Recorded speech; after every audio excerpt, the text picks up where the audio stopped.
नमस्कार। उदय इंडिया के digital bulletin में आपका स्वागत है। मैं हूं सुनीता मित्तल। शुरू करते हैं खबरों का सिलसिला।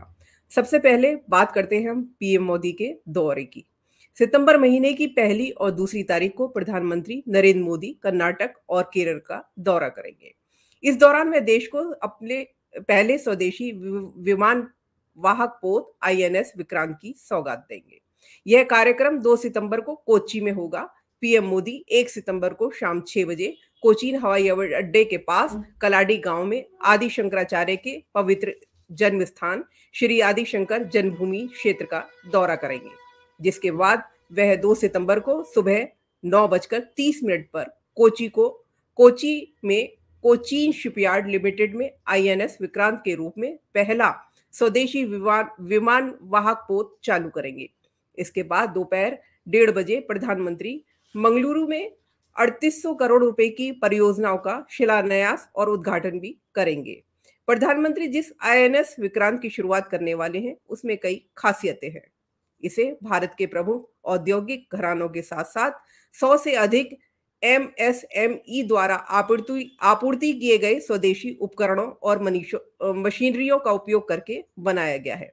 यह भारत के समुद्री इतिहास में बनाया गया अब तक का सबसे बड़ा जहाज है। इसमें अत्याधुनिक ऑटोमेशन विशेषताएं हैं। आईएनएस विक्रांत के कमीशन होने के साथ ही प्रधानमंत्री नौसेना ध्वज का भी अनावरण करेंगे। और अब बात लव जिहाद की शिकार हुई अंकिता सिंह मर्डर केस की है। इस मामले में नया खुलासा हुआ है। इस हत्याकांड में आरोपी शाहरुख के साथी नईम का आतंकी कनेक्शन सामने आया है।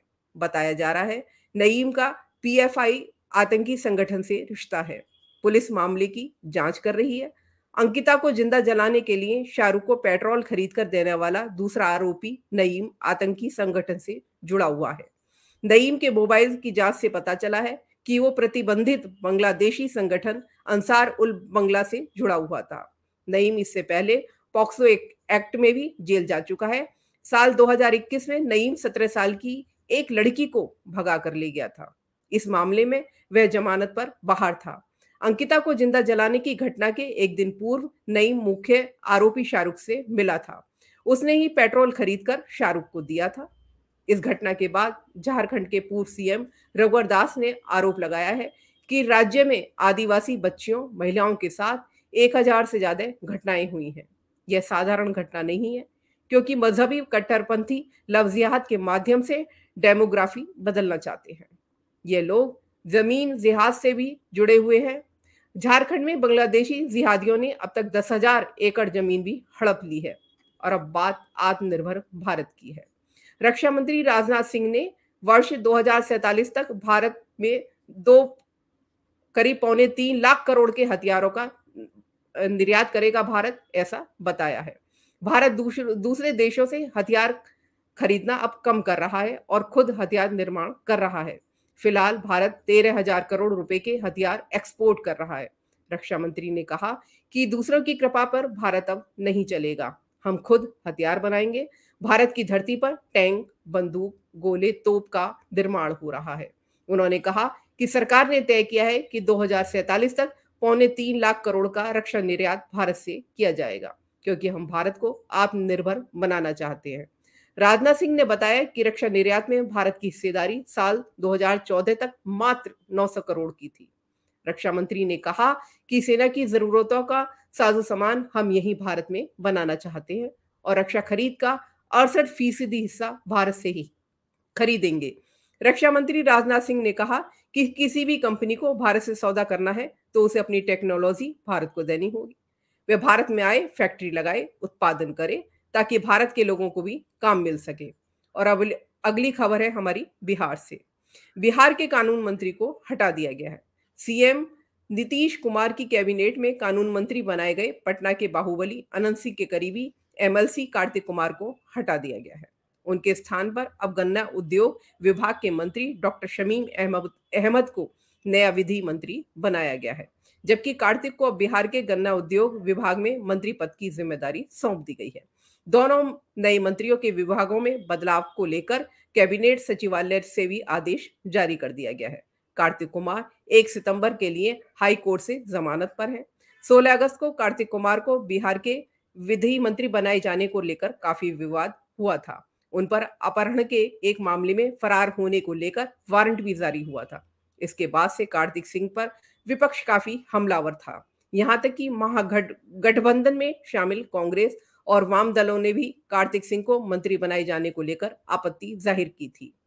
हालांकि मुख्यमंत्री नीतीश कुमार ने कार्तिक कुमार का मामला उप मुख्यमंत्री तेजस्वी यादव पर छोड़ दिया था, जिन्होंने कार्तिक के विभाग के बदलाव पर अपनी मोहर लगा दी है। अब हमारी जो खबर है वो कर्नाटक से है। कर्नाटक में विवादित मैदान पर गणपति उत्सव हुआ। कर्नाटक हाई कोर्ट से हरी झंडी मिलने के बाद बुधवार को हुबली जिले के ईदगाह मैदान में गणेश चतुर्थी का उत्सव आयोजित हुआ। इस दौरान सुरक्षा को देखते हुए भारी पुलिस की मौजूदगी रही। पूजा करने से पहले कार्यकर्ताओं ने पंचगव्य से जमीन की शुद्धि की। वहीं बम निरोधक दस्ते ने भगवान गणेश की मूर्ति की स्थापना से पहले पूरे परिसर की जांच की। सुरक्षा को देखते हुए ईदगाह मैदान परिसर में ड्रोन भी तैनात किए गए। मंगलवार देर रात आए कोर्ट के फैसले का मुस्लिम बोर्ड ने बहुत विरोध किया है। कर्नाटक के हुबली धारवाड़ नगर निगम ने ईदगाह मैदान में 3 दिन के लिए गणेश प्रतिमा स्थापित करने की अनुमति दी है। सालों पहले हुए विवाद के बाद सुप्रीम कोर्ट के आदेश के अनुसार मुस्लिम समुदाय को इस मैदान में साल में केवल 2 बार नमाज पढ़ने की इजाजत दी जाती है। इसके अलावा नगर निगम स्वतंत्रता दिवस और गणतंत्र दिवस पर वहां राष्ट्रीय ध्वज फहराता है। मुस्लिम समुदाय इसे वक्फ बोर्ड की जमीन मानता है, लेकिन अदालत ने उनके दावों को खारिज करके ईदगाह मैदान का मालिकाना हक नगर निगम के पास बरकरार रखा है। नगर निगम ने ही इस जमीन पर गणपति पूजन इजाजत दी है। और अब खबर है दिल्ली की शराब की दुकानों से जुड़ी हुई। राष्ट्रीय राजधानी दिल्ली में शराब की सारी प्राइवेट दुकानें गुरुवार 1 सितंबर से बंद हो जाएंगी। उनकी जगह अब दिल्ली में 300 सरकारी ठेके खोले जाएंगे, क्योंकि आबकारी नीति 2021-22 की जगह अब पुरानी व्यवस्था बहाल हो रही है। यह बदलाव गुरुवार से प्रभाव में आएगा।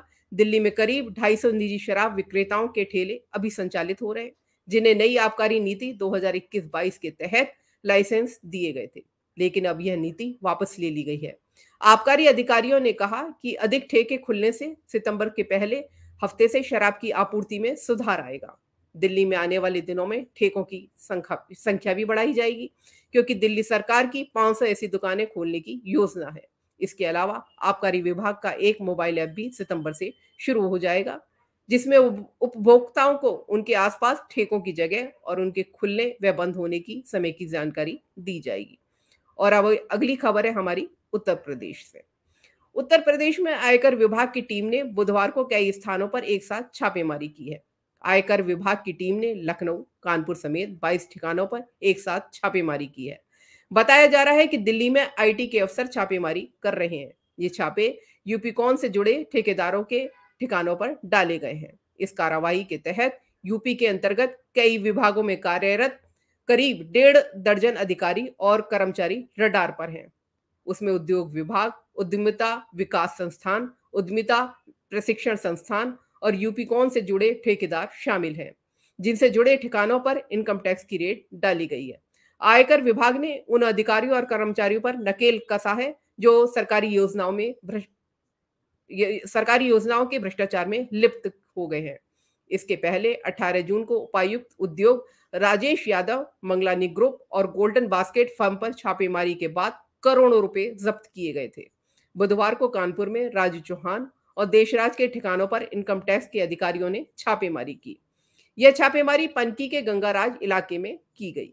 कुछ महीनों पहले संस्थान के डायरेक्टर देवेंद्र पाल सिंह की कार से करीब 30 लाख रुपए कैश बरामद हुए, जिसके बाद हड़कंप मच गया था। इसके बाद करीब 28 ठिकानों पर छापेमारी की गई। इसमें नोएडा, इंदिरापुरम, ग्रेटर नोएडा के ठिकाने भी शामिल हैं। और अब बात है पूर्वोत्तर की। असम राइफल्स और मणिपुर पुलिस ने संयुक्त अभियान में 1 करोड़ रुपए से ज्यादा कीमत के नशीले पदार्थ बरामद किए हैं। ये बरामदगी WIY प्रतिबंधित टैबलेट के रूप में हुई है। असम राइफल्स ने इस छापे के बारे में हमें जानकारी दी है।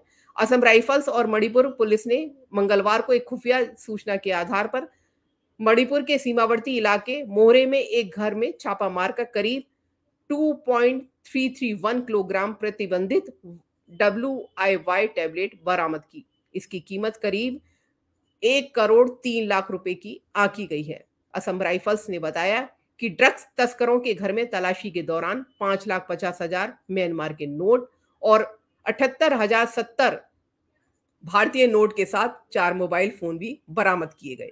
आरोपियों की तलाश के लिए सर्च अभियान चलाया जा रहा है। छापेमारी के दौरान इलाके में भीड़ जमा होने की वजह से तस्कर फरार होने में सफल हो गए। जब्त किए गए सभी प्रतिबंधित सामानों को स्थानीय पुलिस को आगे की जांच के लिए सौंप दिया गया है। और अब खबर है पड़ोसी देश पाकिस्तान की। पाकिस्तान में बाढ़ के कारण जनजीवन अस्त व्यस्त हो गया है। वहां के सिंध प्रांत में बाढ़ के कारण 100 किलोमीटर चौड़ी झील बन गई है। पाकिस्तान में फसल का बड़ा हिस्सा पानी के नीचे पहुंच गया है। मानसून की शुरुआत से अब तक 1,162 लोगों की मौत हो गई है, जबकि 3,554 लोग अब तक घायल हो गए हैं। भीषण बरसात की वजह से 3.3 करोड़ लोग जून के मध्य से अब तक प्रभावित हुए हैं। पाकिस्तानी मौसम विभाग का कहना है कि 1961 में मौसम का रिकॉर्ड शुरू होने के बाद ये अब तक का सबसे बुरा हालात हैं यहाँ के। बारिश का मौसम अभी 1 महीने और जारी रहेगा। सिंध और बलूचिस्तान के इलाके में बारिश औसत से ज्यादा 5 गुना हुई है। इसके एक कारण गांव और खेती की जमीनें पूरी तरह डूब गई हैं। हालांकि मौसम वैज्ञानिकों का कहना है कि आने वाले दिनों में यहाँ भारी गर्मी की भी संभावना है, लेकिन फिर भी पानी को यहाँ से हटने में समय लगेगा। पाकिस्तान के विदेश मंत्री बिलावल भुट्टो जरदारी ने सिंध का दौरा किया।